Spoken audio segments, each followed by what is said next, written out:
It's Rizza here, 50 Shades of McGiffin podcast. I saw an image online. I sort of graded it. She was asking how did she get an A from the professor, but I felt like the professor. So I go C for cups, A for ass, and I'll give her the D for a lack of creativity. Yours sincerely, Rizza. Bracket. The professor, bracket.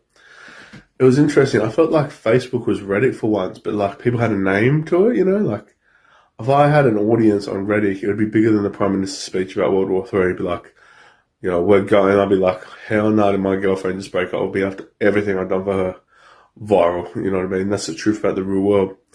And I did a video about real estate ages ago, and well, I had someone come up to me and ask me a question. I wish my missus' name was Sky, so I could be a rise up to the sky, look at the clouds, say, RJM Real Estate, have we got a deal for you?